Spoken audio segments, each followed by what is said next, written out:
স্বাগতম জানাচ্ছি ভৌতিক সেগমেন্টে। কিছু ভৌতিক স্টোরি বলার জন্যই আমি এসেছি। জুবাইর হাবিব আছি আপনাদের সাথে। অ্যান্ড এই চ্যানেলটি তাদের জন্য প্রযোজ্য যারা ভয়কে ভালোবাসো অ্যান্ড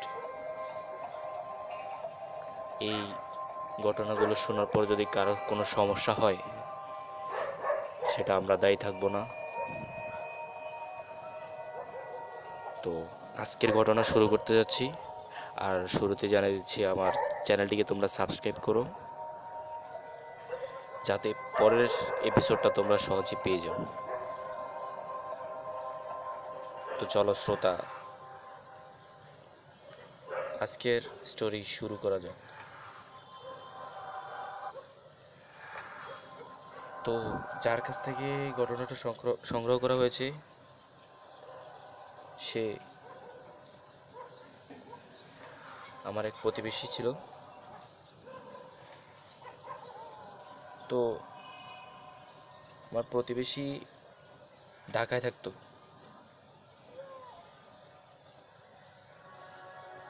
তো হঠাৎ করে একদিন তার ছুটিতে বাড়িতে আসে সে। তখন ছিল বর্ষাকাল,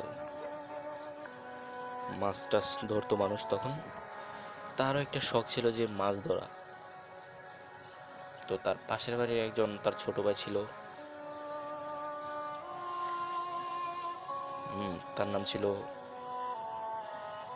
তার নামটা সঠিক মনে নেই। আচ্ছা, ছিল, তার ছোট ছিল আর কি। তো তিনি বাড়িতে আসার পর যে ছোট ছেলেটা ছিল তার সাথেই সে চলাফেরা করতো। অ্যান্ড তাকে সেদিন বলেছিল যে সেদিন সে মাছ ধরতে যাবে। তাকে রাতে খাওয়ার পর রেডি থাকতে বলেছিল, সরঞ্জাম নিয়ে প্রস্তুত থাকার জন্য সে বলেছিল। তো ওই প্রতিবেশীটা রাতে খাবার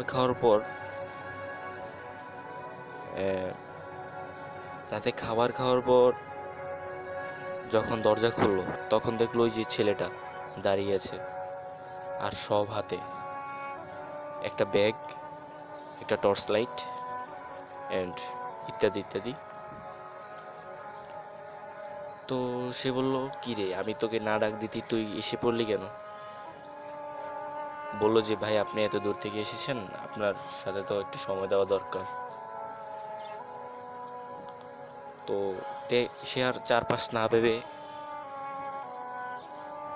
বললো যে চল আমরা মাছ ধরতে যাই। তো তাদের বাড়ির পাশে একটা খাল ছিল, খালের পাশ দিয়ে তারা মাছ ধরতে ধরতে ধরতে ধরতে ধরতে একটা বাঁশের, কি বলো এটাকে, যে বাঁশের পোল বলা হয়, তো বাঁশের পোলের গোড়ায় এই পাশে একটা মাছ ধরেছিল বড়। তো তার ওই ছোট ছেলেটা বলে যে ভাইয়া ওই পারে চলেন, আরও ভালো ভালো মাছ পাবো ওখানে। তো সে বলল যে ওই জায়গাটা তো অনেক খারাপ, সেখানে না যাওয়াটাই বেটার হবে। কিন্তু ছেলেটা বলল যে ভাইয়া ওখানে অনেক বড় বড় মাছ আছে, অনেকগুলো মাছ পেতে পারি আমরা ওই পারে গেলে। তো তো সে ভাবলো মাছ যদি পাবো তাহলে সমস্যা কি যাবে। তো সে গেল ওই পার।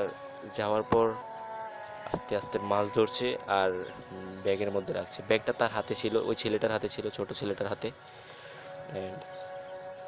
আর ওনার হাতে ছিল টর্চ লাইটটা আর মাছ ধরার সরঞ্জাম। তো সে একে একে মাছ ধরছে আর ওর কাছে দিচ্ছে আর ও ব্যাগে ঢুকাচ্ছে। তো উনি মাছ ধরতে ধরতে একসময় ভাবলো যে কী রে, এতগুলো মাছ ধরলাম, এতক্ষণে তো ব্যাগ পুরো ভর্তি হয়ে যাওয়ার কথা, কিন্তু ব্যাগে যেমন দেখা যাচ্ছে কোনো মাছই নেই। তো তার তার পিছে পিছে ছেলেটা ছিল, তিনি লাইটটা পিছু দিয়ে ঘুরাতে দেখে তার পাওয়াটা পুরো উল্টো, ওই ছেলেটার পাওয়াটা পুরোই উল্টো। তা দেখে তিনি ভয়ে ভয়ে লাইটটা উপর দিকে, টর্চ লাইটটা উপর দিকে উঠাচ্ছিল। তখন দেখলো যে ওই ছোট ছেলেটার মুখে মাছের অর্ধেক, মুখের ভিতরে অনেক বড় মাছটা ছিল। এত বড় মাছ ওর মুখের ভিতরে দেখে সে খুবই ভয় পেয়ে গেল। অ্যান্ড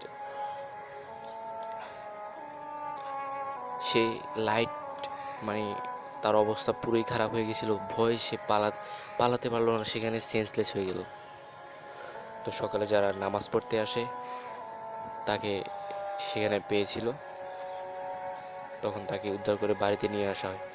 তারপরের দিন সকালে ওই ছেলেটা তার কাছে আসে, বললো যে ভাইয়া, আপনি তো বলেছিলেন যে মাছ ধরবেন, কালকে রাতে খাওয়ার পরে আমি আপনার জন্য ওয়েট করেছিলাম, কিন্তু আপনি তো আসলেন না কেন ভাইয়া? তো সে খুবই ভয় পেয়ে গেল। অ্যান্ড সে তারপর থেকে যখনই তাকে দেখে সব সময় ভয় পায়। আরেকটা মিস্টেক হয়ে গিয়েছিল যে তাকে যখন দেখেছিল মাছ খেতে, তখন তার চোখটা পুরো সাদা ছিল। তো এই ছিল আজকের ঘটনা। আর তোমাদেরকে বিশেষভাবে বলছি যে তোমার চ্যানেলটিকে সাবস্ক্রাইব করো অ্যান্ড বেল আইকনে ক্লিক করে অলে ক্লিক করে দিও, যাতে তোমরা পরের এপিসোডটা তোমরা সহজে পেয়ে যাও। এটা আমার চ্যানেল, আমি জুবাইর হাবিব, ভৌতিক সিগমেন্ট। অ্যান্ড আজকের মতো এখানে বিদায় নিচ্ছি, পরের এপিসোডে তোমাদের সাথে দেখা হবে। আসসালামু আলাইকুম।